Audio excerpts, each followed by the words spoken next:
showtime. This is Our Android Week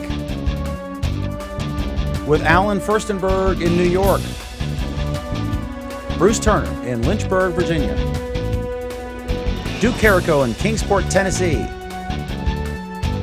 Michael Banks in a bunker, undisclosed, Nate Swanner in Portland, Oregon. Our Android Week. Welcome to most of you. Just kidding, all of you. Okay, so before we get started, I had a quick question because this was in the news, and I saw an interesting statistic from Ron Fournier, who's the head editor of the National Journal, and I want to talk about HealthCare.gov. It's not at all about whether you think the Affordable Care Act or Obamacare is a good thing or a bad thing, but about the IT on the website because it's been in the news. And I've heard all kinds of theories from different experts, largely centered on they made a lot of last-minute changes, that it's 10-year-old technology, et cetera, but the company's not talking about it. Apparently, Kathleen Sebelius, the Health and Human Services Secretary, is about to testify before Congress after initially saying she wouldn't.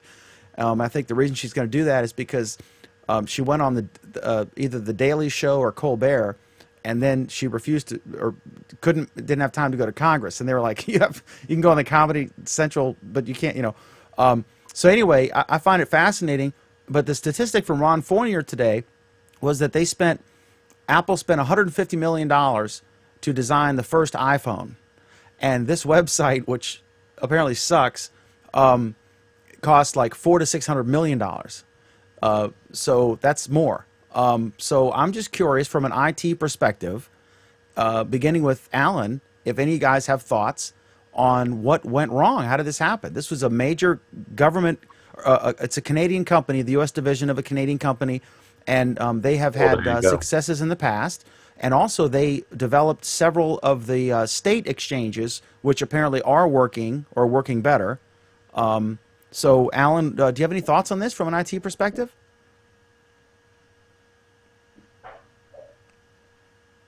Is Alan still there? Alan just dropped out. He got really upset at your question. We lost him. Nobody wants to talk about Canadians. It's Anti-Canada Day. Hey, Dan, real quick, I'm going to jump in. This actually was a topic of conversation, I guess it was last week on Tech and Coffee's Tech News Week. And real interesting perspective, we had a couple of guys from the UK on there, and they were talking about that they had the same problems. They said that their website databases, they were government run, they were bloated, they just kept throwing money at them. They actually shut one of them down, and the guy quoted me how much per day they were spending on it. I don't remember what it was. I just remember it was a ridiculous amount per day. I mean, this is just this is how government runs things. It's not necessarily that they go with the cheapest bidder, but they get a price, and it's always takes longer than it's supposed to, and takes much more money. I think originally it was they had $97 million they were going to spend on this. Yeah. And I posted something in the G Plus stream and actually got attacked that this is what they projected to spend. This is not what they spent yet. Well, what I'm hearing in the news report is they've spent over $600 million right now. They've already spent that much, and it's not working. So, but yeah, it's not a common problem to hear my UK friends talk about some of the messes they're in. Before I go to Alan, I must note, Duke, it appears you have purchased a light bulb. I just turned on the overhead lights tonight. Okay. Okay, so Alan Firstenberg, what are your thoughts on the HealthCare.gov, just the IT stuff? I've heard all these different theories. I'm not sure when you dropped out. Here's the best way I have to put it. You will never, ever hear me criticize another programmer for having trouble scaling a system. And the reason is that I have had so many trouble scaling systems. I have deployed upgrades and watched them melt down with 100 users. I have deployed systems that exceeded capacity, by 10 or 100 times what they were expected, and did fine, and then the next day they totally melted down. I've designed systems that were load tested for 2 months, and when they finally went live, utterly collapsed. You will never see me criticize another programmer for making scaling mistakes. And that's fundamentally what this is. It is a scaling mistake. Now, I can just listening to it, and I have coworkers who are badly affected by this, who have been trying to get data off of the site for, since it went live. And it's easy for me and for us to shoot holes in what they did. And it is. There are some obvious things that they did wrong. But I will not criticize a programmer for making mistakes like that simply because it's not easy. Let me ask you something like this. I agree with you, but I really wasn't looking for a beat-up session. I was looking more like what went wrong. Was it? So you're saying it was scaling? It's a scaling problem. Let me put it to you this way. Facebook, does it have problems every so often? It had a problem this morning, and it's been running continuously fine for a long time. Google has problems every so often. I even think that over the course, because we've been doing Google Plus Week for a couple of years, I think over the course of that time there have been at least 2 occasions where there was a glitch in Google Plus. Right, and this is something where they needed to hit the ground running. They needed to hit the ground running hard, and they didn't. And they did a lot of things wrong. And one of the things they did wrong is they didn't test it enough. But even if they had tested it enough, even if they had planned for the tremendous load that it would have taken on day one, I'm not overly surprised by what happened and and I'm not going to criticize them for it. We agree that this will be a footnote once it works. After in 6 months, a year, or whatever, nobody's going to care about this. That this is just news because there was no news except for the shutdown. That in the end it'll work because they'll spend. Obviously, they're willing to spend whatever amount of money it takes on this website. They're approaching $1 billion. So I think it was a lose-lose scenario. If it worked, then the story would still be they spent X amount of money on the website. Where did all the money go? Now it doesn't work, and it's still they spent X amount on the website. Where did all the money go? Any thoughts, Bruce, before we roll? Because this will continue. This will continue to be a story because it was incumbent upon them to get some people in on the first try, and there's going to be some people, I'm afraid, who, because of the experience and the bad publicity, and concerns about some of the issues regarding security of the data and the stuff that they're entering in. I think there are going to be some people who will balk, and so some people who might have gotten in the first time may not try again. I think Bruce has an excellent point, is that some people are going to be burned by this experience and aren't going to be willing to give it a second chance. It's a very valid point. Well, also you can call, right? You can call an 800 number. I guess. I mean, the big fear, I guess, is that people will, only the young people, or the young people who are healthy, who they need to fund the system, aren't going to sign up. The sick people will.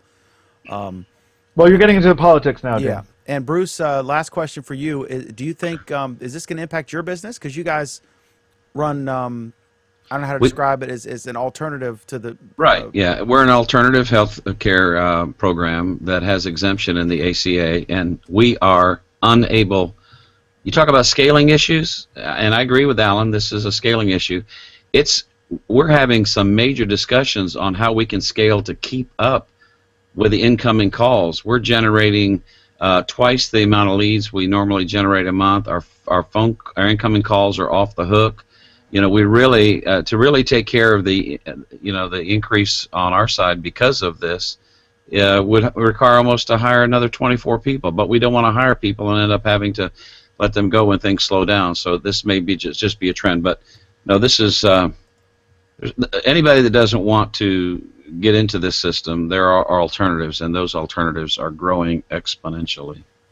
Okay, awesome. So, interesting topic. Thank you, guys, because I know you're geeks, and I wanted to see what you thought about. Well, and I want to say, I thought Alan's comment was very well taken, and I applaud him for that. I think that was a really, really great comment about not criticizing people over Yeah, scalability issues. you're right, and Alan's right, because I've heard that some of this was that the government came in at the last minute and they switched it from being able to Windows shop to having to create an account first. That may have led to it, and that they had other last minute changes. And this company does have from what I've heard, a pretty good history. And the same company developed some of the state exchanges, which are apparently working. So I'm not ready to beat up on this company at all. And we don't know. My And daughter, they're who's not at liberty, or they're choosing not to talk about what went wrong if they know exactly what went wrong. So it's premature to play a blame game. It's just, I was just curious exactly, what you guys thought was wrong and why it didn't work. Was it was last minute changes, or was it not scalable, or whatever you guys thought it was, or 10-year-old technology, all the things, all the theories we've seen floated in the media. And I was just curious what your take was on that. And you were starting to say something, Bruce?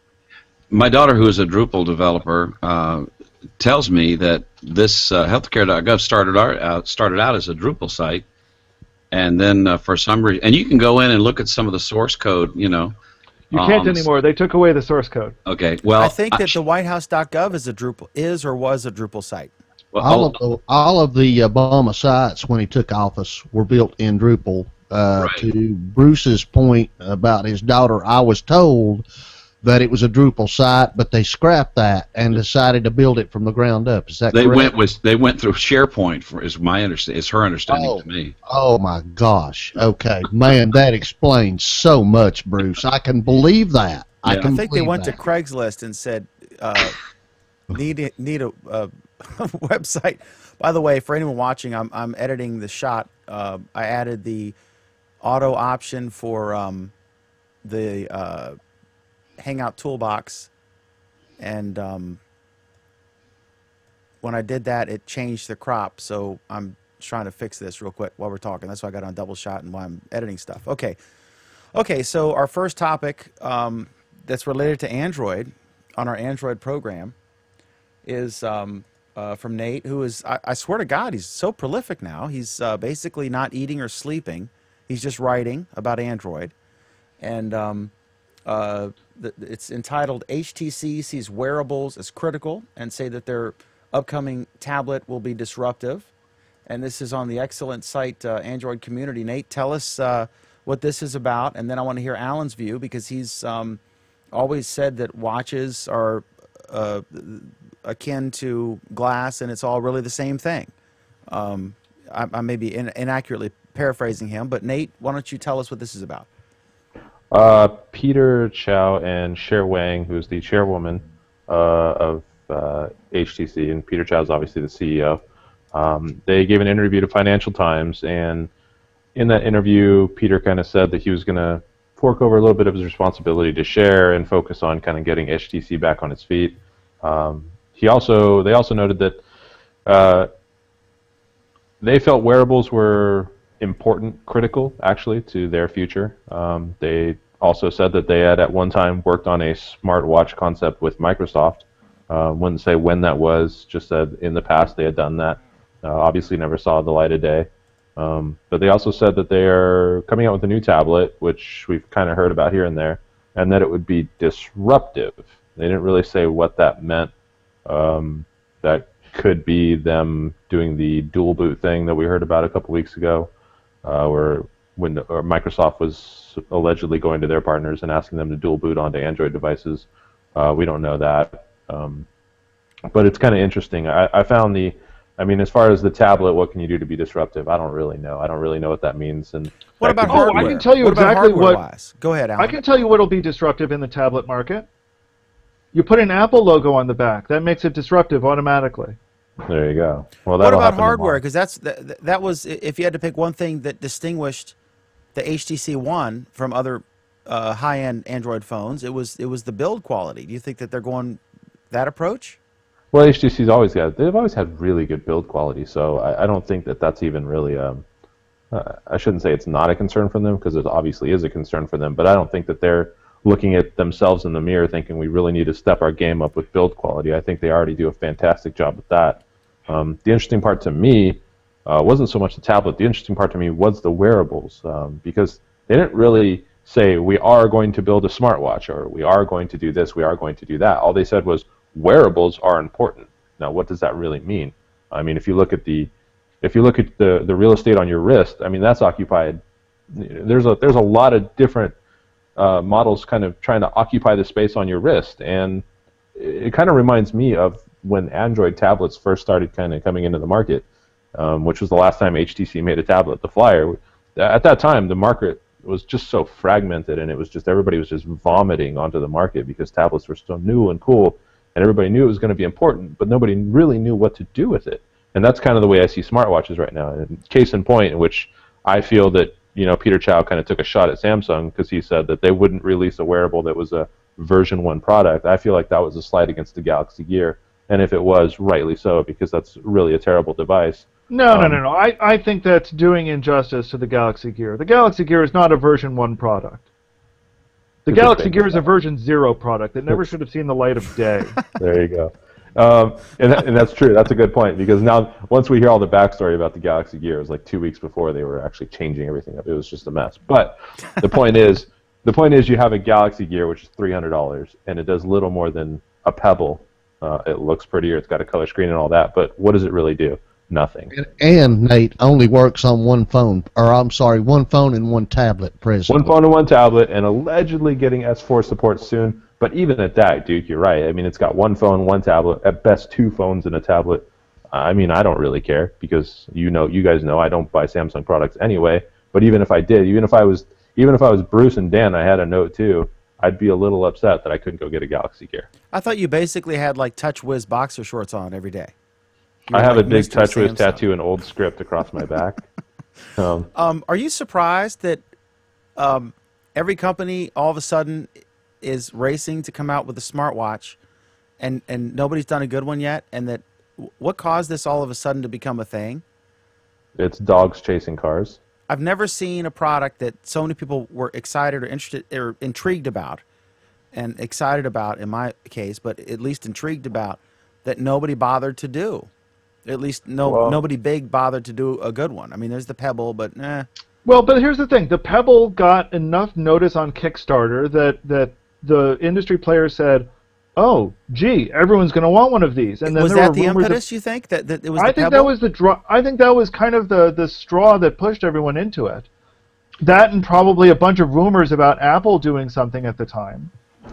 And if you listen to the Twitch show on Sunday, and Robert Scoble was one of their guests, and a couple other notable commentators, they're saying some pretty serious stuff about Apple's watch product that's going to be coming out, how that's going to blow everybody out of the water. I think their concerns about what Apple was going to do, and that they saw that as a valuable product, and they were investing. I mean, you look at the new hires they've made in the last couple of weeks at Apple that regard to the whole idea. The watch for them is more than just tech gear. It's fashion. It's a fashion statement as well. And when they come out with it, it will be undoubtedly the best smartwatch out there, hands down. I'm sure of that. And I'm not an Apple fanboy, but if it's all that, Bruce, it could be a threat to Android. I mean, that could be a motivator for people to get an iPhone. I mean, because the iPhone 5S is the 5C to a lesser extent, but I've heard nothing bad about it. You've heard nothing bad about the 5C? Seriously? The 5S. Oh, the 5S, can walk on water. It does. 64 bits. Says the guy who won't speak ill of web developers, but trashes Samsung's smartwatch team. Hey, Nate. Well, that's because I'm a software developer, not a hardware developer. Right. Nate, do you believe he's a proper whore? Go ahead, Duke. I apologize. That's fine. I was just wanted to ask Nate, do you believe that Google has a watch in the works getting ready to be released anytime soon? All signs point to yes, and the most intriguing part is, I mean, Bruce has a good point. Apple, and let's just be honest with ourselves and each other. Apple makes gorgeous products, and to deny that is just being a fanboy. They make absolutely stunning, gorgeous products all the way across their lineup. Say what you want about them, they're stunning and they're gorgeous. Johnny Ive he's got an eye. I'll give him that. It will be a fashion statement, but I think what's really going to carry the day is what the watches do. And if what we hear about the Google Watch, I'm going to call it the gem because that's what we're hearing. If what we hear about the gem is true and that it's going to be contextual and Google Now, that to me places it far and above anything else that's out there. Even if it's just a notification device on my wrist, if it can give me accurate contextual information like Google Now does, which I'm becoming increasingly reliant on, if it can do that on my wrist, I am immediately interested. If it's just going to be another, hey, you got an email, I don't care. Nothing about any of that is important to me at the minute. But if it can give me important contextual information on my wrist, then I care. Yeah, I'm after. If you think about like what do people want, and there was a discussion about Steve Jobs that he was the best at figuring out what people, what do they want that they don't even know that they want. And if you stop and think, what is a hassle for you to reach into your pocket and pull your phone out to see? And if they could put that on your wrist, because look, if you're pushing a shopping cart, carrying your kid in, whatever, and you can just do this and look at your wrist versus having to reach into your pocket and then hit the button to turn it on, those are the things I want on my wrist. And that would be very helpful. I don't want a gimmick. I don't want a joke. I want helpful information for me. I don't expect it to be a phone or a camera or any of that crap, right? I want notifications now, like you said. I want things that are a hassle for me to have to reach into my pocket and pull my phone out. If you look at what Google's doing with things like offers, let's just take offers. If you look at what they're doing with offers is now increasingly contextual, and it can track your location. And let's say I'm at the mall and I'm walking around, it'll tell me, hey, there's an offer at JCPenney. And the way Google Offers is structured now is you don't need to pay Google in advance. Pay them $15 and you get $30 off of something. Now it's just a scan code that they offer you. So if let's say I'm at the mall, I've got my Google Watch on, I'm walking around and saying, hey, there's a coupon for JCPenney. I'm going to go, you know what? I needed to go shopping at JCPenney. JCPenney. So now I've got this coupon or whatever. I can just walk up, scan my wrist. There you go. Oh my God, JC! I did a post today on Market Cap because or whatever Google. I forget what the post was. I think it was their $1,000 share price, right? And I did a market cap of Google, Exxon, Apple, and then I looked at JCPenney, and it's like $2 billion compared to like $300 billion. And I was like, oh my God, the shell of itself. What you think, Nate, that there would ever be a situation like one of the big things about the iPhone 5, and I agree with you, their hardware is superb. And our show is about the operating system, ecosystem, not necessarily the hardware. There's no denying Apple makes amazing physical hardware. In fact, in my opinion, there's no peer. They're the best at it, and a lot of it is Johnny Ives. But do you think there could be a situation where you could have a watch that would be able to tell who's wearing it, like the fingerprint scanner on the iPhone? Imagine if you were at JCPenney checking out with your Arizona jeans, and you could sleep set, top and bottom. My new duvet. Your new bottoms. If you could imagine if you could go up and just go to the register and touch your watch, the watch knows you're actually wearing it, and just bam, done. And then Alan might have a thought on this after. That would be far too Orwellian for me. Is there some sort of like wrist print that could be as significant as a cornea or a fingerprint, Alan? Not that I'm aware of, but you never know. I mean, I think the problem is you just compared two totally dissimilar things. You compared the something you have part of security, i.e. the watch, with the something you have, the fingerprint, versus the something you can carry, which is the watch. They're two distinctly different authentication techniques. Okay. The main thing I think that is important about a wearable device is convenience, because it is by nature a secondary device that is attached to your primary device. The only reason to wear a second device is if it's more convenient. Dan, you can stop now. You're wrong. Tell me why I'm wrong. It is not a secondary device. You don't think so? No. You think the phone will be rendered the secondary device, and the watch or the glass will become the primary? Well, it depends what you mean by a phone. Do you mean this thing? Because this isn't a phone. It's a second device, at least. It's an additional device. And the only reason I have two devices is if it's more convenient, or if it offers convenience that a single device doesn't. That's my point.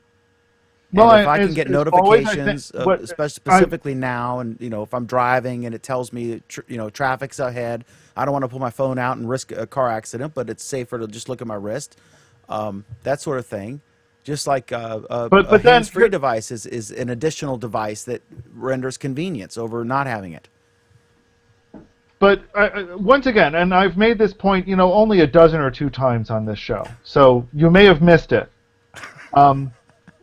What we're going to start seeing is what form factors work for each individual person.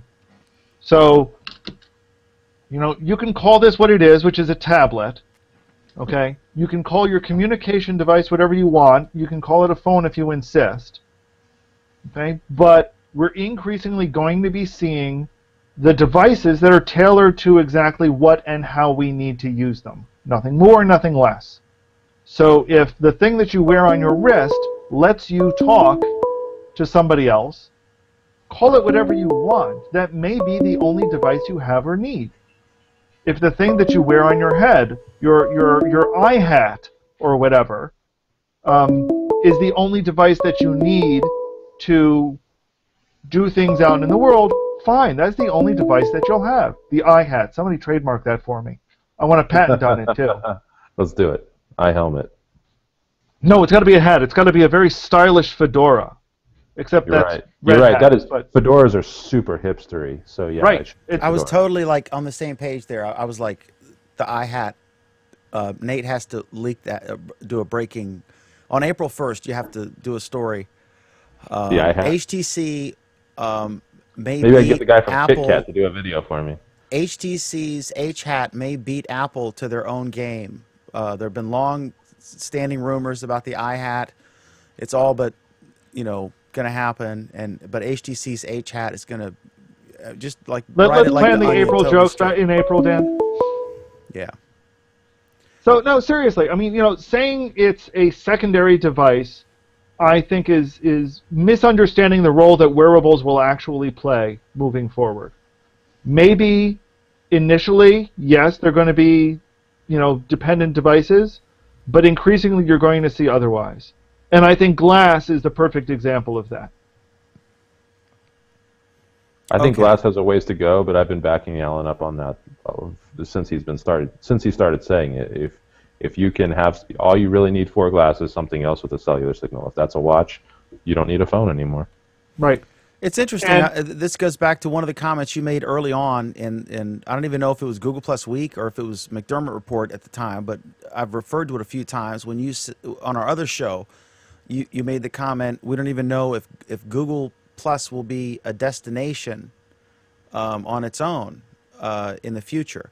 And so I guess the point you're making here is similar in that we don't know where this is going to pan out and what role specific individual devices are going to play. And it's just at the very beginning, as Churchill said, this is not the end, exactly. The beginning of the end. It may be the end of the beginning, if that. Here's the thing, Dan. When Apple first released the iPod, nobody expected where it was going to end up as essentially breaking the ground for a smartphone. When Apple released the iPod, everybody went MP what now? Right. And the iPod was reviled. It was, why is Apple entering the MP3 market with an inferior product? And all the pundits were proven wrong. So, and I think it's going to be the same thing when Apple releases their iWatch. Then they had this crazy idea to build a phone. What was that? I said then they had the crazy idea to build a phone, well, yeah. Which is now the biggest part of Apple. By itself, it would be a top 10 tech company, just the iPhone.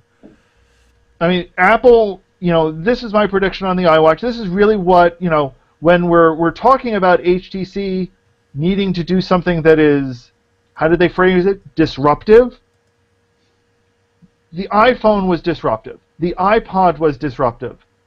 I can't see HTC doing something disruptive. Glass is disruptive. These are radical changes in what came before that essentially blaze a path for what's next. The Pebble was in some ways disruptive.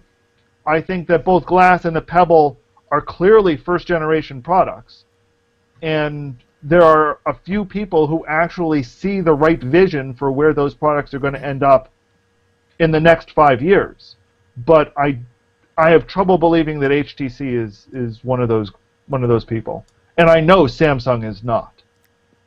Well, to be fair, the other kind of really weird wrinkle to the HTC thing is they hired a new, I think she was global marketing manager 4 months ago, and she recently, like right before this, the interview, she kind of abruptly quit.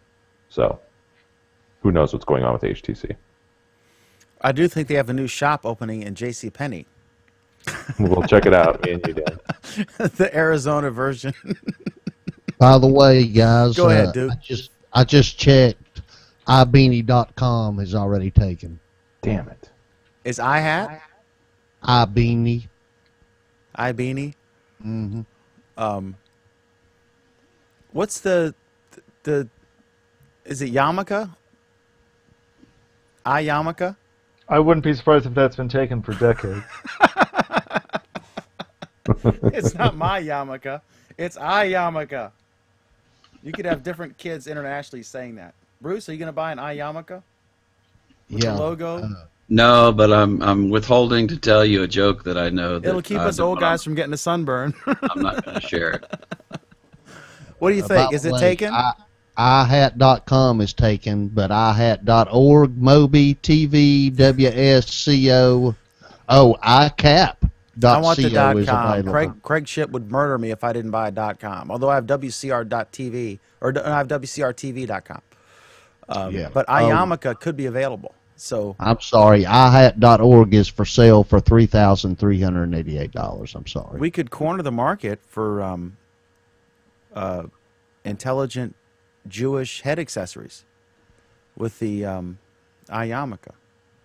This could be a thing. We're innovating. So we're like CNBC. We're giving you stock market tips. Okay, so any final thoughts on this before we go to topic number 2? Let's move on. We're only halfway through the show. Lenovo hints at some new devices and even some forward-thinking features. So let's go to the forward-thinking Nate to discuss his article, and then the backward-thinking Alan to respond. Lenovo is having an event on the 30th. They are kind of hinting at tablets. The interesting part was they have 3 little YouTube videos, kind of a viral campaign. The one was showing a guy kind of sawing a tennis ball in half and putting it on the back for a grip. The second one was somebody gluing magnets to their device and affixing it to the refrigerator. And then the last one was somebody running a power cord out to a dock and using their tablet out there. So we're pretty sure we're going to get a tablet. The interesting part is, are they going to have like a handle or some sort of magnets built into the device? And then are they going to have something new with way they're managing power? That's what's kind of interesting about this whole thing. And it's Lenovo. That's kind of weird for me. What's weird about it? A Lenovo tablet, that's just not something we think about a lot. Been very unimpressed with the Lenovo tablets to this point. I mean, extremely unimpressed. Yeah. So I don't know. I'm once again dubious about this forward-thinking, radical, revolutionary. Yeah, a better way. Disruptive. Marketing hype. Yep, exactly. I mean, if they can come up with something great, I'm all ears, and I want to hear it and I want to see it. But if you're going to give me a handle on a device, I don't care. If you're going to give me magnets on the back of the device, I really don't care. That's actually kind of dangerous. Well, I think all of those are interesting, gimmicky ways to kind of illustrate how they're going to do it better, if they're going to do it better. Right, I'm just saying, those 2 things I don't care about. If you've got a way to make a device last longer, I'm all ears for that. You know what it suddenly occurs to me, the most surefire way to guarantee that your device is not disruptive is to call it that. Yeah, I mean, that's almost guaranteed that it's almost a guaranteed sign that your marketing department is ahead of your technology. I will tell you this, and I think maybe we have a story coming up that addresses Chrome OS as it connects to some Android, normally Android type devices. But I would say that Chrome OS and Chromebooks have been disruptive. When you look at the top 5 selling laptops on Amazon, I would say Chromebooks have been disruptive. I'll agree. You know, let's go to that story now. I mean, I think that's a great segue to this one. Mm-hmm. Talking about the LG Chrome OS devices. What's that about, Nate? LG, they trademarked 3 names, and I'm not looking at my article, but it was the Chrome Station, and 2 other names. And in the description, it was this very kind of open. It's like a convertible tablet computer or whatever, you know. It just really lends itself to all kinds of speculation in terms of, well, what are they going to do? The way I feel about it is, obviously we're going to get a Chromebook. I think that's just kind of a duh. But and you might take offense to this, I don't know, Alan, or you might back me up on this. I think with the Samsung Chrome box, which you have and like, I think that when that came out, it came out at a time when Chrome OS was the okay, but what does it even do, OS? And people are starting to come away from that a little bit. But at the time, it came out during that time of heavy criticism, and the price tag was a little steep. It was. I mean, and Dan both did not understand what it was for and called it a steep price on the show live. Right. And I think, you know, people who looked at it, kind of the assessment was, no, that's actually about the right price for it. But it's got features that most people, you know, a lot of people are not going to need. So if you took those features out, you would probably shave a decent amount off the price. Yeah, and I mean, I get what it is, but I just think in terms of the OS itself, I thought it was just a little bit of a disconnect. And maybe LG is going to come out with another Chrome box, because there's a lot of people, myself included, that would love to have a Chrome box. I think that that's a really good solution for a lot of people. And I would like to see them do that. The other thing it was Chrome Desk, Chrome One, and Chrome Station. Now, they could also have, you know, a tablet computer, because part of it was tablet computers. Part of the trademark filing mentioned tablet computers. And if you pay attention to the Chrome community like I do, a lot of people really want a Chrome tablet or a Chrome phone. And I think that using a Pixel, as I do, and paying attention to Chrome flags, I see a lot of little ways that Chrome is making it available that could happen. LG makes, you know, I love my Nexus 4. I'm sure the Nexus 5 is going to be just as good. The G Pad is a very good tablet device, so I would like to see them make a tablet. Right, because HP's WebOS tablets, you know, did fantastically well. HP or LG? No, HP. I mean, that's essentially what Chrome OS is it's WebOS. In some ways it is. I think that the difference is Chrome's got a lot more muscle behind it, and Google's got a lot more structure to it. Yes, I'll agree on both of those points. So I mean, the way I feel is if there were more ways that Chrome had a better utility in terms of mobile, I would be interested in a Chrome tablet. I don't think Chrome OS is in a position today where that would be a good option. Down the line, though, I think it would be a good option. The other thing we should think about with these LG things is maybe they're going to have some sort of docking station or the Chromecast. Who knows? Yeah, it would actually be really interesting to me, now that you mention it, to see a Surface-like device running Chrome OS. I think that has some interesting potential to it. Right, and I think that, you know, I've said this before when people say, you know, like, well, Android could be a computer. To me, computers and even larger tablets are productivity machines. And if you're going to compare productivity on an Android tablet or Android tablet versus a Chrome device, it's not even close in terms of productivity. The drive functionality is completely different on the two. So I just don't see, in terms of productivity, I just don't see it happening. But you're right. If it was like a Surface, more like a Surface, I think it becomes very attractive. We're getting an echo from Duke. And we have a couple comments from Alan's buddy Rich had. Is it Hey, had? Rich. Bruce, is it true that Nate had to turn down a cameo appearance for the new Miley Cyrus music video? Apparently, he already had a commitment to appear in the new Justin Bieber music video. Rich Yes. wants to know. And then Mady Crit says, apologies for massacring your name. Sweet, I can now watch your show live on my TV. It didn't work before. If you could elaborate on that. He says, why is there an HD logo that appears and disappears on Nate Swanner's feed? Not sure there, but that, I guess, comes and goes. The HD logo will sometimes appear when the stream from Nate to Dan is actually being sent in HD, when we've got the higher resolution. I am sending in HD. You're not receiving an HD. You're not receiving an HD. That's your problem, not his. Okay. You and your 75 keyboards and 34 sound mixers and 74 devices sitting under your table can't even receive an HD stream from my one Chrome OS device. As the jealousy drips off of your camcorder. Yeah, I do have to do this shout out to Rich because I was Tell the story. Don't leave anything out. on the west coast of Florida with my sister and brother-in-law. We went to Polo Tropical, and Rich does a kind of a double take, and when he comes back the second time to his table, he says, "Bruce," and we actually had a hurl. I hang It's out our in real first life. Our Android Week celebrity sighting. Yes. He'll Polo be on Tropical. TMZ next week. Right. That's it was awesome. neat. Yeah. We're jealous because Rich is a good stand-up guy, and hopefully we'll be able to hurl one day, and not walking out of a bar or something, but hang out in real life. Right. So good for you guys. Awesome. Okay, so next up, LG Chrome OS. We covered it. Next up. Sorry, I had an urgent call from one of my sales managers I had to take.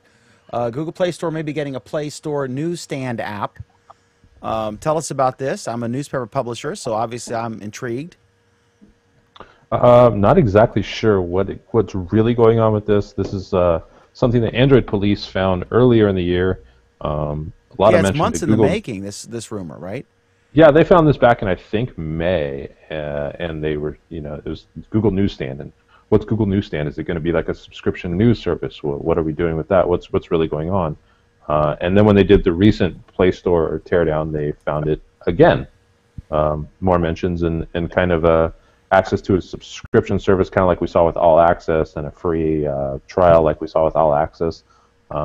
So I kind of wanted to get your take on this, Dan, because, I mean, if let's say we are getting some sort of newsstand app, and as we all know, there are paywalls with things like Wall Street Journal, New York Times, these kind of things. There are paywalls in effect there. So I just want to get your take in terms of, especially monetization.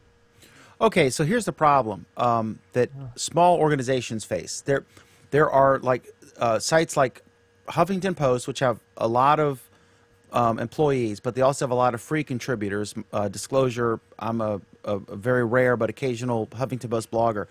And then there's like Drudge Report, which is like one guy in his basement with 1 billion views, right? Making probably 7 figures a year because the cost is nothing and the traffic's amazing.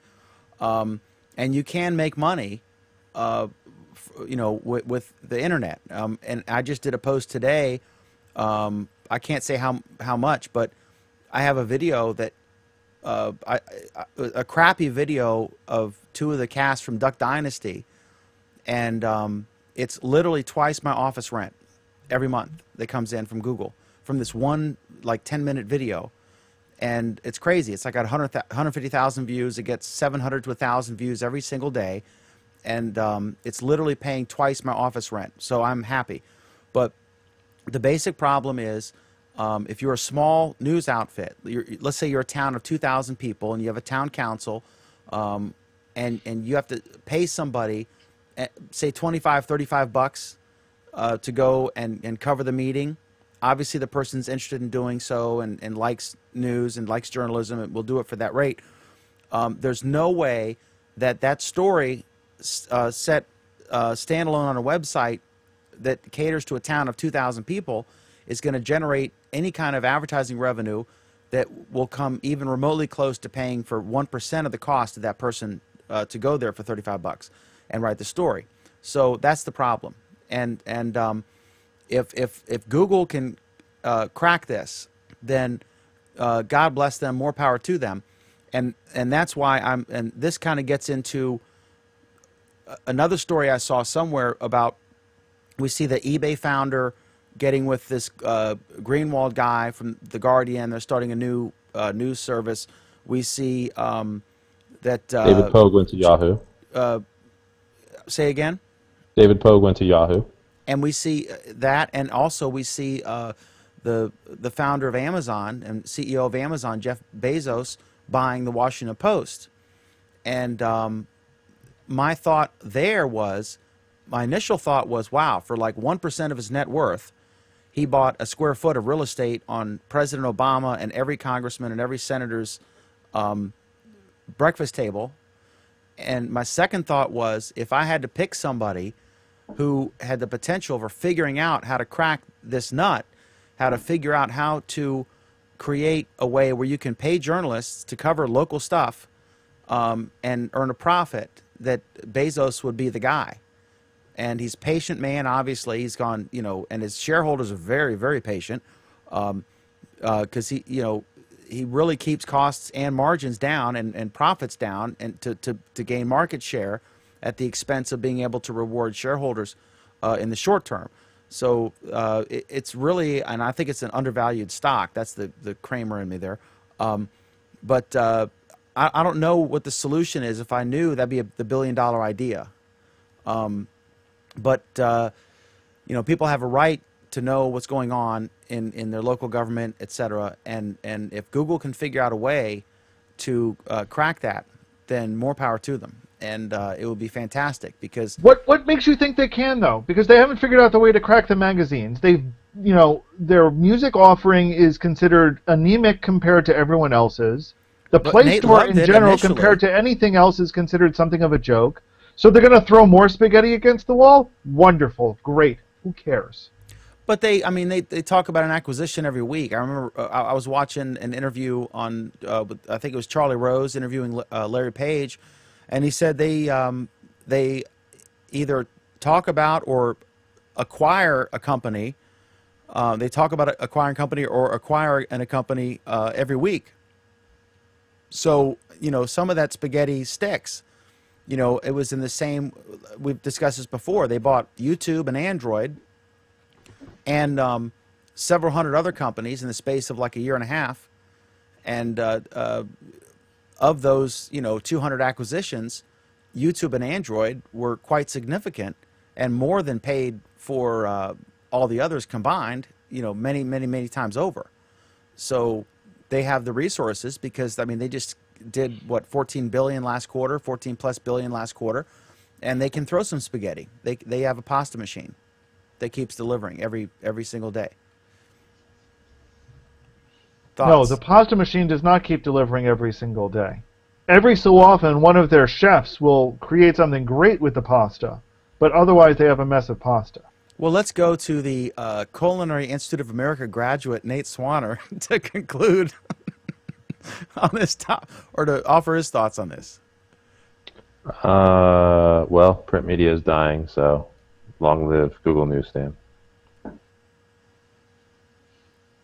Well, obviously he's mistaken there, but as a legacy, as a captain of a dying industry, I can protest ad nauseum, but that's for a different show. But speaking of things dying, let's talk about BlackBerry Messenger. Oh my God. I have a BlackBerry tour somewhere, and I loved it. It was great. And then I got my first Android phone, which was a Motorola Photon, and I thought it was awesome until I got a real Android phone, the Note 2, and I say real Android only compared to the gingerbread or whatever crap was on the Photon. The Photon's hardware was fine, but I still enjoyed the keyboard on the BlackBerry phone more than anything I've seen since.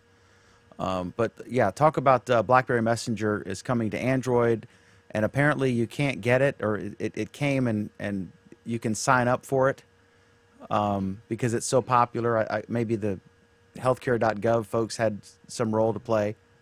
And then when we're done with this, I just want to ask, why doesn't BlackBerry, because they're good at hardware, they're not Apple or anything, but they're good at hardware, why don't they just come out with a damn Android phone? What the hell? Because their keyboards are great. Do that. They don't do that because for a long time they had a two-headed CEO monster, and the two guys couldn't even agree with each other. I read an article not that long ago by, I think, the Daily Mail, and they kind of, in very strong detail, went into why BlackBerry failed and where they made their mistakes, and that was a big part of it. They were at a point where when the iPhone came out, they were at a huge fork in the road, and it was either go this way or go that way, and rather than pick a way and go with it, they sat there and there was a lot of infighting. So that's where they really screwed up. That was the genesis of all this. BlackBerry Messengers just came out today for Android. It only works on one device at a time. Every other company on earth is saying, we're in a multi-screen environment and everything needs to scale and go to other devices and all this, and BlackBerry gets it wrong again. They've been behind the ball constantly. They released this and then took it away because they needed to work on it, and then we get this janky, busted thing again. BlackBerry just needs to go completely away. It's over. I'm tired of it. This is stupid. I really don't think there's anything further to add to that. I mean, just there isn't. So, I don't know. Bruce, Duke, you have anything? Listen, man. Let's just pretend for a minute that it worked across all devices, Nate. Okay? Yeah, and we still don't know anybody, do we, Duke? Why do we need BlackBerry Messenger? This would have been huge in 2007. There you go. That's all I'm saying. We don't. It's so late to the game, man. Even if you were on BlackBerry Messenger in 2007, you're probably not now. Right. Like I say, iOS users are rooted in iMessage. Most Google users are rooted in Hangout. Okay. Maybe they use other messaging devices also. Give me a reason why I need one more. You tell me it's secure. Big deal. The reason why you need one more, and Duke, you've got a little bit of an echo on you again, is to solve the problem that you just raised. You know, it's the big name back behind the multi-platform, everyone can talk to each other system. And if they could actually pull that out, hey, that would have been great. But they couldn't. You know, BlackBerry Messenger still has a tremendous name. There's still a lot of business people who have since moved on to Apple and who have issues with Apple or Android. You know, not with iMessenger or Hangouts not working up to what they remember from the BBM days, saying, you know, I wish BBM would, you know, come to my platform because it was great. I just, you know, I can't use it anymore. So this had tremendous promise, but they dropped the ball. Well, I mean, MySpace was great until anything else came out. I swear to God, I view RIM in the same way I view MySpace. It's like I don't see a resurrection possible. I don't see, especially since so many big corporations have gone to the bring your own device thing, and both platforms, iOS and Android, have stepped up to the plate with more secure offerings. And this BlackBerry Messenger thing, if you know, if that's their big thing now, I mean, who cares? Well, a lot of people care. BlackBerry Messenger was one of the top things that you could do with the BlackBerry phone. Emphasis on past tense, yeah. Well, but here's the thing. It was great. You know, as Duke points out, you know, what do you have today? You've got Hangouts. And as much as I love Hangouts, as much as I love the team, as much as I love the future of the product, it has a long way to go before it gets there. Okay, same thing with iMessenger. I was talking to somebody this weekend. They're a huge Apple fan. They despise iMessenger. Okay, these are apps that people want. They're apps that people use. And yes, there are little companies out there that are doing little bits of this. But if BlackBerry had the name, they had the product, they could walk in and trash the entire system, and instead they released trash. I remember when when President Obama was first elected, there were lots of news stories that he demanded that he be able to keep his BlackBerry, and he did, and BlackBerry actually created a special phone for him that was secure, so that he could use BlackBerry Messenger to communicate with with his wife and his two adorable children, and that's about the last positive story I've seen about them. And I agree with Nate on this crazy dual CEO thing was just nuts. What the hell is that about? I mean, you got to have somebody in charge and accountable. To have two of them is insane. Go ahead, Duke. I was just going to say you make a good point. I think we can tie the disaster of BlackBerry into HealthCare.gov. I'm not real sure. Canadians, man, Canadians. We've come full circle. Yeah, that's right. We're back to Canada, and yeah, we'll see. But all things will be judged in time, and time I fear will not be pleasant for Research in Motion. Okay, so next up, unless Bruce had something on that, discussion. Nate, you brought this to my attention. This is was initially, what's the phrase, too long didn't read, but I actually read it. And Ron Amadeo wrote in, I think it was, what was the site? Ars Technica. Ars Technica, great Latin phrase, that Google is closing Android. And then Reddit went berserk. So I didn't see the Reddit response, but why don't you, I know you've got some strong feelings on this. I imagine Alan does as well, and probably the whole panel does. So Nate, why don't you begin our coverage of this Ars Technica post, arguing that basically saying that Android being open is in name only and not in practice. Well, I'll spitball it because it is a long article and he goes into a lot of things, and Ron backs all his points up very adequately. His basic overall argument was that Google's treatment of AOSP was not supporting open source, and a lot of what he was saying was that things like search had been abandoned, quote unquote abandoned. Basically, Google had stopped working on them right around Android 2.2. So that was kind of his position, was that a lot of these things had stopped being supported by Google, and instead Google was taking things. Again, my example is search. They had taken search and turned it into Google Now, and his argument seemed to be that he was upset that Google no longer put things that they were working on into AOSP. And I just kind of wanted to get everybody's take on all that. Horse hockey. Next. You don't think that any of that's right? You don't think any of it's accurate? I mean, if it wasn't, let's put it this way. There are certainly elements of it that are accurate. Yes, of course. But if you're saying that Google isn't putting any of their work into AOSP, then you're saying that what, Android 4.0, 4.1, 4.2, 4.3, and 4.4 don't exist? I think what he was saying is there's certain things that they've stopped supporting, like Google Search. His point was that they had stopped kind of supporting that around 2.2. Basically stopped improving it. Well, I mean, I think they ended up making a distinction. Google Search is, there, and it's certainly, how much more does Google Search itself need? But Google Now, and Google's been very careful to make the point that Google Now is not Google Search. It's just the opposite of Google Search in a lot of ways. I'm glad you said that, because that's my position is, why would Google Now be anywhere involved in anything open source if it basically gives access to my data, right, my contextual data? Now, and I'm critical of Google Now in a lot of ways. It doesn't have an open API. At least it doesn't have much of an open API. So I'm certainly not absolving Google from all blame on these sorts of things. But I think it's clear that in a lot of ways Google is still advancing the state of the art of Android. You know, one of its other examples was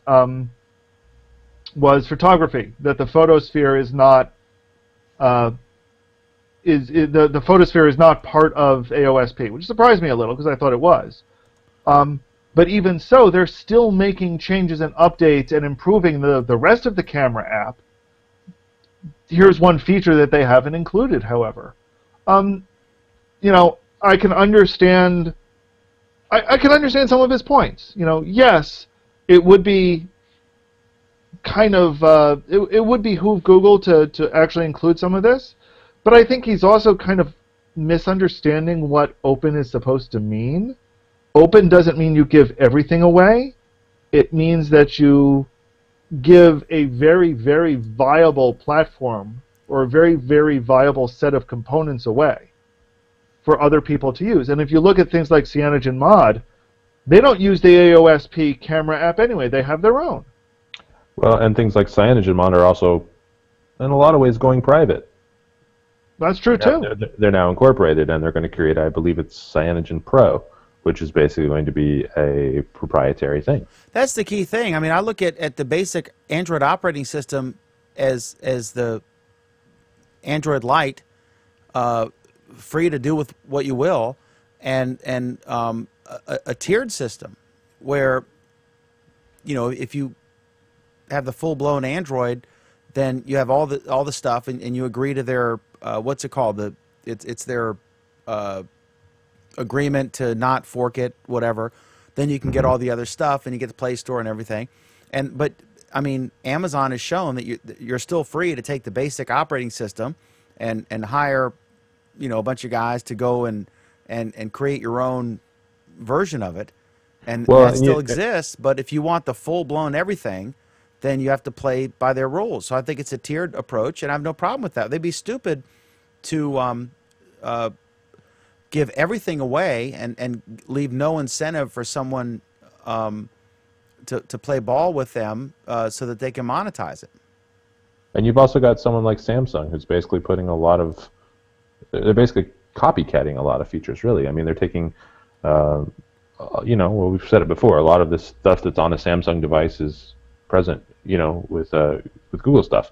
Surely you're not suggesting Samsung would copy someone's. No, what features. My point is, he's saying that they've stopped, you know, building up this AOSP stuff like search, okay, at a certain point in time. Well, that was also the same time that Samsung really started building out TouchWiz, and I know I'm taking two examples, and that's not the whole picture, but you've got a time when Google stops kind of supporting it, and Samsung really starts building on top of it. Now, if you've got partners that are saying, okay, we get it, and we're going to run with it our own way, and then Google says, that's great, well, we'll go this way, you can't really get upset for them for doing what they're going to do. I mean, they didn't, it may not be technically supported anymore or have anything built in, but they didn't take it away either. Okay, I think that the fallout from this is you have a bunch of companies that are competing with each other for better feature sets, and it's mainly in the hardware side. If you're in the iOS ecosystem, you get whatever product Apple puts out, and their latest is the 5S is an excellent phone. There are issues, you know, but there's no denying that, as Nate pointed out earlier, the hardware is fantastic, and you know, I mean, Craig Shipp and other Apple fanboys I've talked to are thrilled with the software too. But on the Android side, the positive is that you have a bunch of different companies, and it's a race to come up with a better camera, a better shell, a better, you know, whatever. So it's exciting on both counts. And I don't think I don't agree with this article, and I agree with Nate that it's kind of a BS argument. And I have no problem with Google holding back some stuff for proprietary reasons. And basically, these are apps; they're not part of the OS. I mean, they're vital parts of they're vital additions to the OS, but they are not the OS. Search is not, you know, a phone operating system component. It's an app. And you know they have every right to keep those things proprietary while still delivering the open source underpinnings. Go ahead, Nate. Google took their hand off of the bicycle seat, so don't get mad at the OEMs for riding their bike. That's all I'm going to say. Well, and I think to follow up on Dan's point, it's not even that OEMs can't make their own devices or come up with their own things and still sign up for certain aspects of Google or the Play Store. I mean, it's possible to get the Play Store on CyanogenMod. Because you can get it on a Xiaomi Mi3 now, yeah. Right. It's so you can still create. You can still fork Android. You can still go your own way and still play nicely with Google in some ways, and that's the beauty of what they've developed here. Any thoughts, Bruce? No, not really. I think there's a good segue into this next story because I think it kind of impacts the conversation here. Well, then take us into the next story, Bruce. Well, it's a story by Danny Roa, and the title is "Why It's Time to Support Only Android 4.0 and Above," and he deals with the issue of fragmentation. He's a developer, and he talks about developing a particular app that he's been working on, wedding party app, and he describes I think he presents an interesting argument. The app that he wrote was supporting Android version 2.3 and above, and he goes through the whole process of developing, and he just makes the argument, and I think it's a decent argument, that why it might be time to for developers to only support Android 4.0 and above. Now, I'm not a developer, but I'm really curious about what you guys that are developers think. My biggest concern, and I put the story in after I read his article. Mm-hmm. He makes a lot of really good points, and one is that you're not necessarily going to be abandoning your old users because the Play Store lets you produce multiple versions and distribute multiple versions. Right. So you don't have to abandon them like certain other companies would.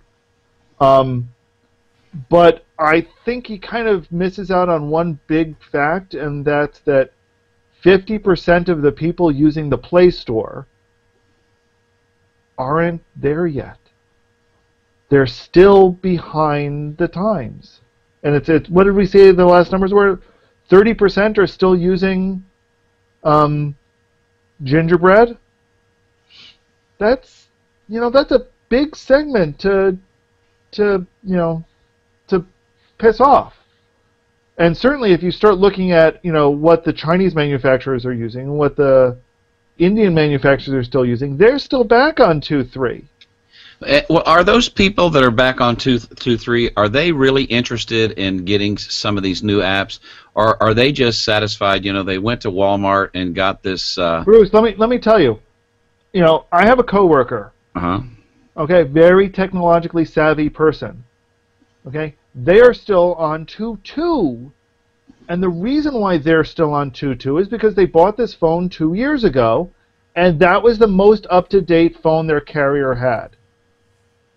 Okay, they're only now out of contract, and barely out of contract, I might add. And they're looking for their next phone, and they're probably going to get a Nexus 5 when it gets released, assuming their carrier supports it, which is not a guarantee. So, and she is very interested in getting modern apps. But, you're being held back by what the carriers, have you by the throat. Yeah, it sounds to me like she would be an exception to the rule. I think a lot of the people, like my daughter and granddaughter, who ran down to Walmart and picked up one of these phones, they're not going into the Google Play Store. They're not reading tech blogs and seeing what the latest and greatest app coming in. They're quite satisfied with what comes on it, and every once in a while I'll tell them about an app that I use, and they'll go to the Play Store and say it's not compatible with their device. But here's the thing, Bruce, to give another example, they're very satisfied with what's on it, like Facebook.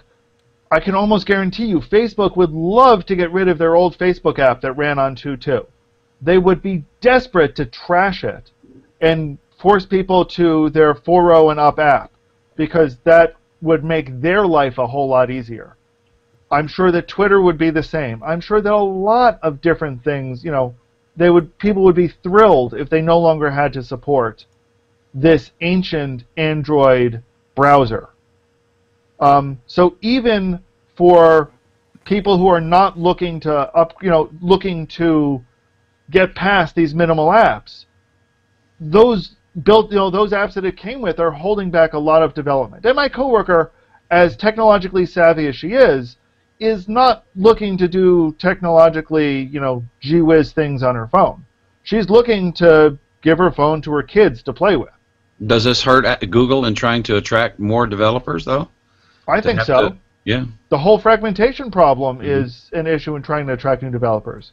So when you say things like, "Hey, we've got these great new features in Android 4.4, and this stunning visual concept, and it moves really quickly, and we finally tuned it," and when you go to develop it and you discover that, hey, this API that you were using and works really well on your Samsung Galaxy X4 or your Nexus 5 is not going to work, and in order to code around it, it's going to double the size of your program and make the version that you distribute to the S4 10 times slower. Yeah, it's affecting programmers. Yeah. And you're getting crappy apps left behind, left in the process. Any other thoughts on that? Hearing none, we have unanimous consent to move.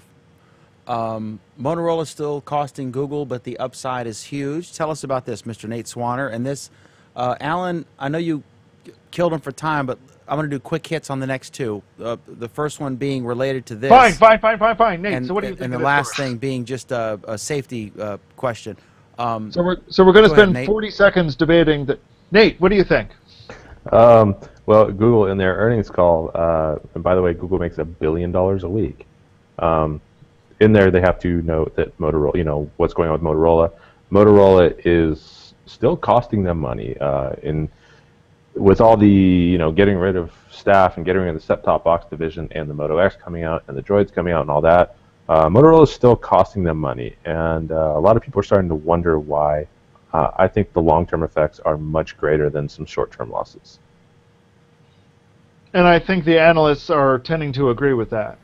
But I think the particular angle that you've got on this one is interesting, and that's that a lot of people are now believing that Google is willing to pile money into Motorola to drive the cost of handsets down to put pressure on Apple to make worse devices? I mean, is that kind of the logic here? Not mine. Okay. Maybe put a different article in there. I didn't write that. No, I think that's, well, let's just put it this way. Anytime you try to pressure Apple to do anything, they'll turn their back on you. I mean, to a degree, isn't it like Apple users are so into that ecosystem that they will pay whatever price is prescribed for them to pay. Right, but no, Dan. But here's the Craig Shipp is the consummate user. The argument for this goes, if you look at what happened with the iPhone 5C, we're talking about Apple an awful lot on this show, which we don't usually do. We're going to change it to our Apple week. I think this particular episode's been Apple heavy. If you look at what happened with the 5C, for example, Apple, it seems like Apple has gotten a lot of pressure from Android to create that low-cost device.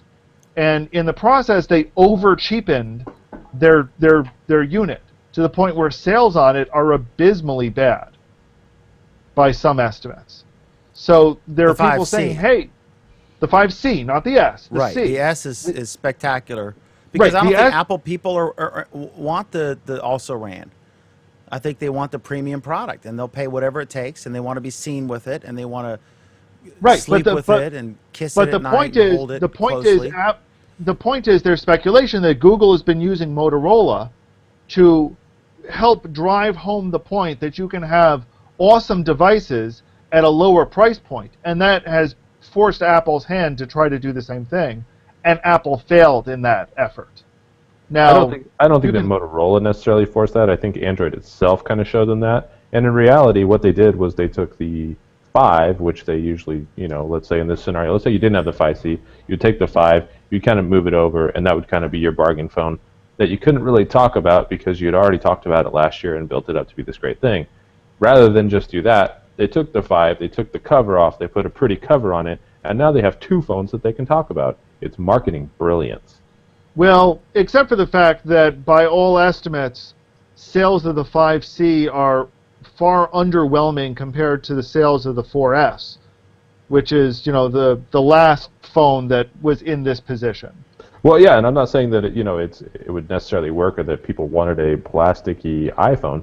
I'm just saying you now have 2 phones you can talk about. I think the concept was interesting. I think the execution was flawed. I think this solidifies, and then go to Duke. I think this solidifies Apple's. I think the 5C was a mistake, but it was an experiment. They had to test to see if their consumers wanted a lower-end, cheaper, plasticky phone, and apparently they don't. And they will stand in line in the rain, in the cold, and buy whatever the hell Apple puts out and pay whatever, because they know it's going to be good. And money is not the object here.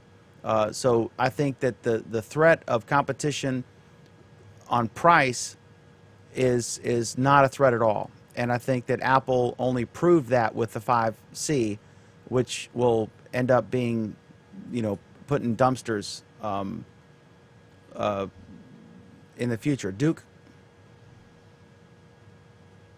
Well, first of all, to kind of go along with what Alan said, we hadn't talked about the operating system. I think Apple's got a good operating system. It's smooth, it's consistent.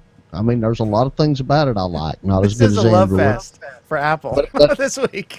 Yeah, well, I had to say that. But here's the point I wanted to make. I don't think that the 5C was a failure because it was a cheaper phone. I think the 5C is a failure because it wasn't cheap enough. They didn't make it cheap enough. It's not that much different in price than the 5S. If it would have been, $99 on contract, there wouldn't be any Motorola X's being sold because people would rather identify with that iPhone brand even though it wasn't the top-of-the-line iPhone.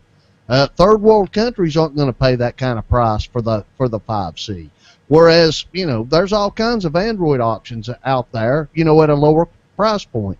So, yeah, I don't think it's that they wanted a cheaper phone. They wanted a phone that was cheaper than what Apple made.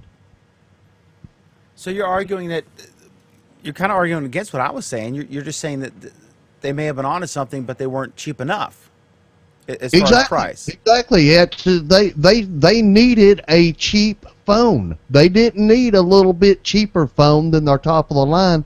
They needed a cheaper phone, and they didn't produce a cheaper phone. Any other thoughts on this? And then we'll merge into the part B of this topic. Let's go ahead and merge real quick, and then anybody, because they're basically the same topic here. On the stock market thing, Nate, go ahead and intro this real quick, and we'll try to roll through these next 2 topics fast. Google had a pretty impressive announcement this week. Tell us about it. Yeah, like I alluded to earlier with the Motorola thing, they made $15 billion in gross profit over Q3 2013. That was literally 20% puts them year over year, right? That was 20% year over year, and that literally puts them about 12% year over year. That literally puts them about $1 billion a week in gross revenue. And I don't really want to get into that a lot, but just think about $1 billion a week. I could probably adjust my lifestyle down to that level. I could probably scale to that, yeah. I could, get rid of a few of the motorhomes, and live on that, $1 billion a week. Yeah, that's like Oprah money. I mean, that's real. Yeah, and that's a whole lot of ad revenue because that's basically what Google makes their money off of. Is that? I mean, you looked at the numbers. I did to some extent, but you probably did more. Is it mainly the? Is it still all about search and and that's paying for everything else? I mean, that's paying for the balloons in Africa and all that other crap. It's always search. It's always search and it's always ads. Always. Okay. And then the next thing is, and this was I only added this because I just wanted to get your guys' take on this. One of my sales managers called me and needs a new battery because her battery won't charge as long, or it takes longer to charge and doesn't last as long, or whatever it is.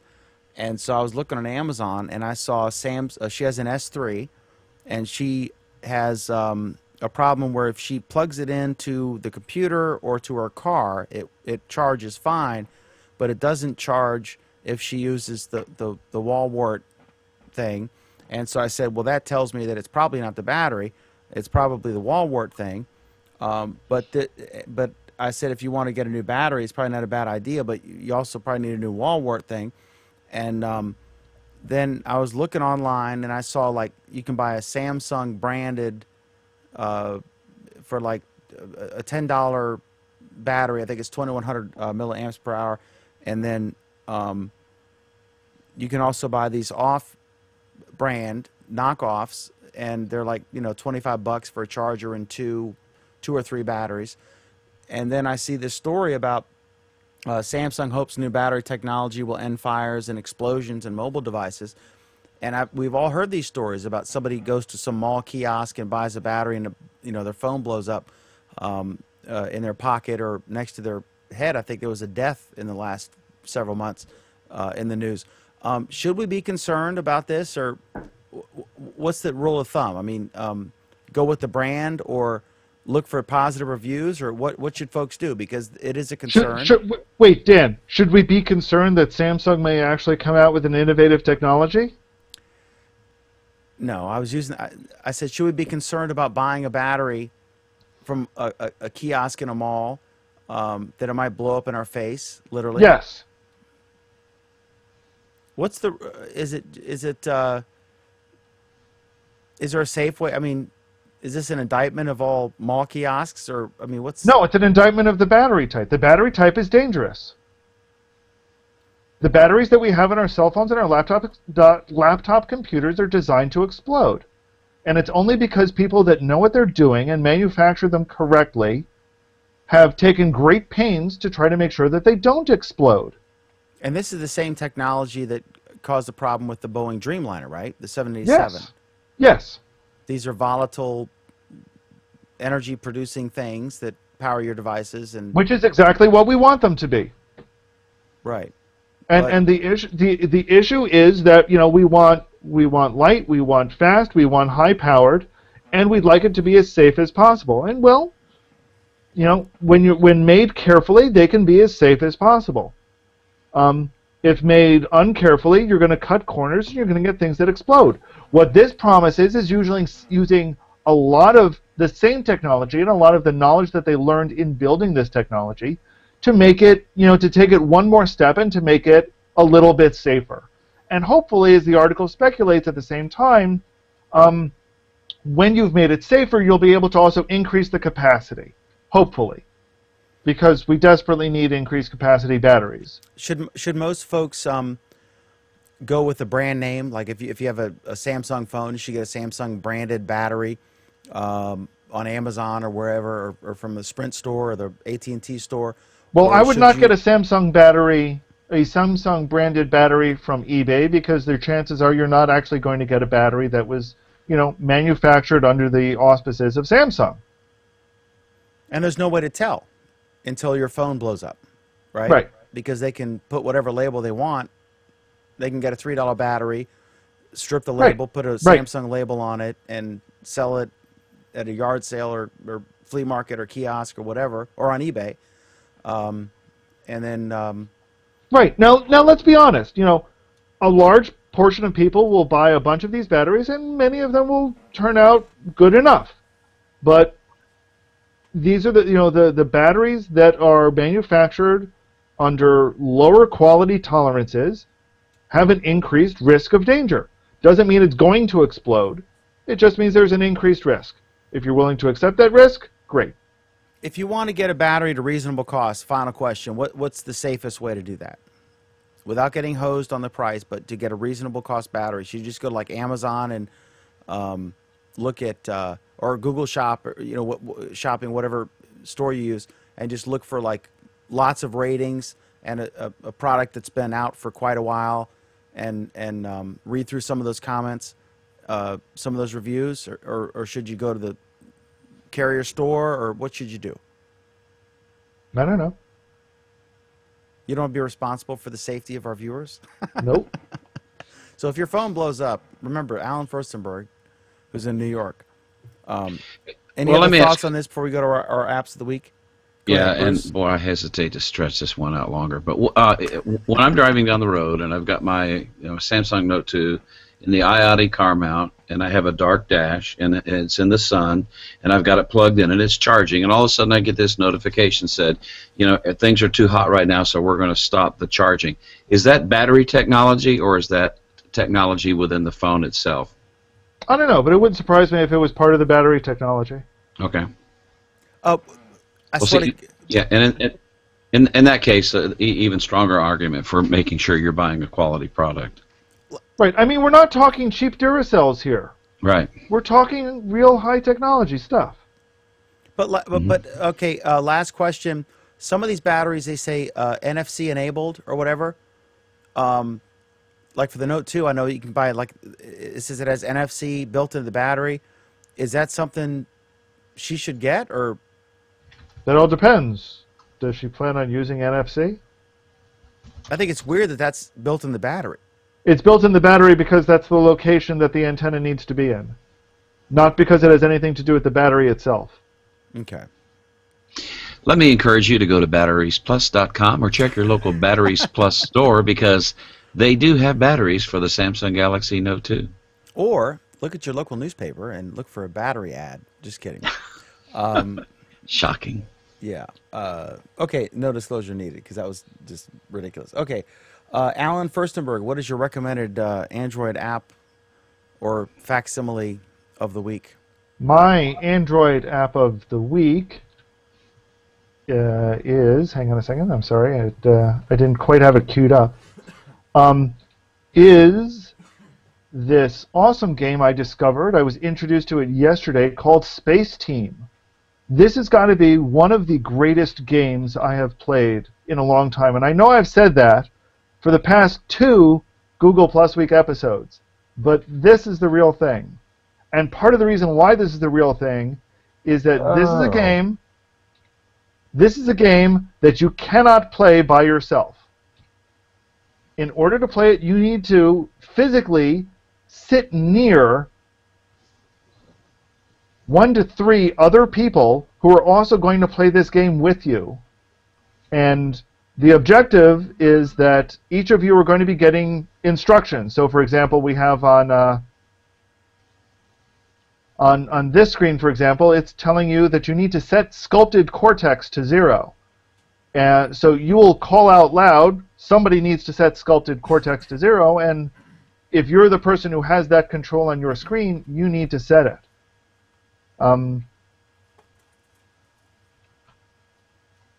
So basically, the objective of the game is you're receiving instructions, you're issuing instructions to other people who are playing at the same time with you, and the person who can carry out those instructions had better do so quickly before your ship burns up. So again, that is SpaceTeam. It is a great, awesome game. I look forward to playing with as many people as I possibly can, and I encourage all of you to get it, get your friends to get it, and sit down together and play together instead of going off in a corner and playing by yourself. Like Can I just give families an do. endorsement? Can I give an endorsement? I saw this this game actually weeks ago. Matthias Duarte plays this with his design team. Awesome. So there you go. Android certified. Absolutely. What greater endorsement could you possibly have? And we heard it in the pre-show ad nauseum.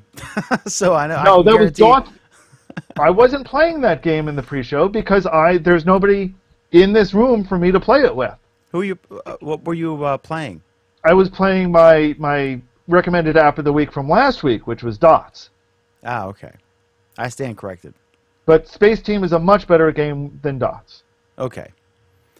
So Bruce Turner, what is your recommended Android app of the week? All right, my recommended app of the week is a new app that I found that's really great for producing expense reports, and the app is called Expensify. It has features that I've not seen in any other app. There are a lot of apps, one that I've used and recommended on one of the previous shows called Cam Scanner, or maybe it was one of you guys that did that turned me on to that. Cam Scanner, you know, you take a picture of the receipts and it'll keep track of all your receipts, and then when you're through with your trip, you can create one PDF file that's got a copy of all your receipts. But Expensify goes a lot further than that. I'm going to show you. This is the Expensify dashboard, and I like that you can sign in and sign up for Expensify using your Google sign-in.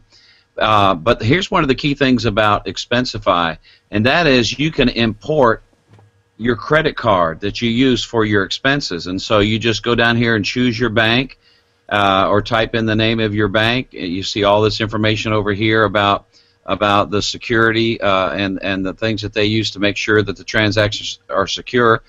And I have done that. So it makes it really easy to create and import those credit card charges into your expense report. Another really nice thing about this is that you can share this with your company, and they can actually use Expensify on their back end, so that when you submit a report to your finance team or whatever, you can actually have it set up where they can reimburse you with an electronic funds transfer to the checking account that you set it up for Expensify. So it's a really great app. I can show you a little bit about what the app looks like on my phone. And you can, well, now you can't, well, I have to go back to AirDrive so you can see that. So anyway, this is what the app looks like on the phone, and this here is set up actually to take a picture. I didn't mean to take that, but you could snap the picture there by pressing the blue button, and then I can put in the date or the merchant or the amount, a lot of other things like that, and then I can choose to save it. But I really but when you come into the expense, and I haven't, you can there's a lot of settings that you can preset here depending on the airlines that you fly and the other places that you do. It's got some great features on using your tracking method on distance odometer or even GPS. I thought that was pretty interesting. And then you can you can do your expense report here. This expense report, this shows $86.29, and I can't show you how I created that except to tell you that I did import one of my credit card companies, and I opened it up on the Expensify dashboard, and all I had to do was go and just tick off the check boxes of the ones on that credit card that were part of my business expense, for that trip. So anyway, it's the most fully featured expense reporting app that I've seen ever, and so it's my app of the week. Check it out, Expensify. Expensify. Yes. Excellent.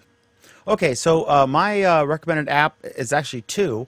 I have, let me go to my left screen here. I have two. The first is Sriek Menon, our panelist on Google Plus Week, pointed this out to me. It's from Yesware, or what's it called? It's called Yesware, I guess. It's a CRM, free email tracker, sales templates, and CRM syncing for sales folks like Bruce. And they have several tiers, right? Just like Android apparently does from our earlier discussion. Email tracking, team collaboration, custom templates, and reminders. This is not an Android app. This is a Chrome app. So I'm just going to highlight it and point it out to you to check it out. It's from Yesware. And you go to Yesware.com and you can check it out. So I recommend you look at it. And I'm only recommending a look. I'm not recommending you get it. But there's a free tier so you can play around with it. But my actual Android app is Circa. And Nate Swanner did a story about this app. And I got to tell you, it's really good. Circa News, it's great. It's one of those on-the-can apps. When you're on the can and you're looking for time waster. but it's really good, and it really does a good job of discovery. If you're looking at one story, then they'll point out other stories that are related to it, and it's just neat. I mean, I love Flipboard. That's my go-to app, but my second app is Circa now because of Nate's story about it, and it's fantastic. So I recommend you check it out. It's absolutely free. Circa News, right in the Play Store. Check it out. And if you're a news junkie like I am, then you'll probably find this something worthwhile to be in your gun cabinet for those can moments. So there we have it. All right. So next up is I guess Duke, right? Yeah. Okay. Duke, what you got? My app this week is Enhanced Email. This is not a cheap app. It's $10. And also, it's going to be $10 across any devices you want to install it on. It's not a one-time $10 fee. If you want it on your tablet and your phone, you're going to spend $10 twice. It's a pretty neat email app. It does a lot of things. By the way, it's rated 4 stars in the Play Store. And it's just got many, many customization features, and the developer is very active. He's got a forum that is very active, and let me quickly show you the app. And I just I'm not going to spend a lot of time here, but I do want to show you just some of the features. Just a second here. Okay, this is a typical inbox interface, and if you click on one of the notes, it's got some real easy, simple navigation, and then you've got some navigation buttons down here on the bottom to do more. Real quickly, I'm going to take you in to the menu and show you within the settings some of the customization features. Real quickly, going to take you into the global settings. You can set your default inbox if you want to do more. I don't have it set up to show you this, but you can do to where you can have one inbox. In other words, one view for 3 or 4 email accounts. And that was a feature that I always liked in Chatter email on my Palm Trio. The app did it so good. I've yet to see an app modern day that could do it like Chatter could. But it's got all kinds of views that you can set up. And here again, these are just the global settings. By the way, you can actually set the volume rockers to perform functions like go to the next read message, so forth, etc. A very, very complete email app. If you're looking for an email app that does more than the stock email app, it may be $10, but I don't think you're going to find a better one out there than Enhanced Email. And that's my app this week. Awesome. Nate Swanner.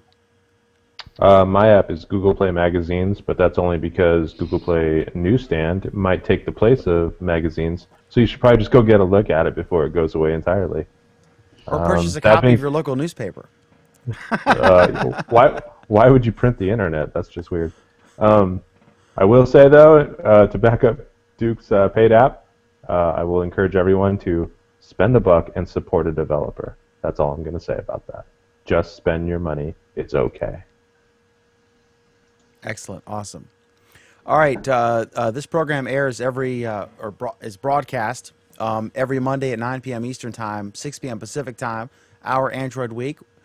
Please comment. Please share and all that good stuff. Also, we have another wonderful program with a lot of these same folks, Google Plus Week, which is every Friday night at 5:30 Pacific, 8:30 p.m. Eastern Time. I'm going to make an effort to start on time this week, but that is our flagship. Really? Yeah, I am. Does an effort mean that we're only going to start a half hour late? That was a dig just then. If I didn't know Alan better, I'd say that was a dig. That wasn't a dig. That's the truth. Am I wrong? I'm not disputing your argument. I'm just defending myself from it. If there's a distinction, that's it. So anyway, thank you all for watching so very much. We appreciate it, and have a wonderful Android week. So there, I said it.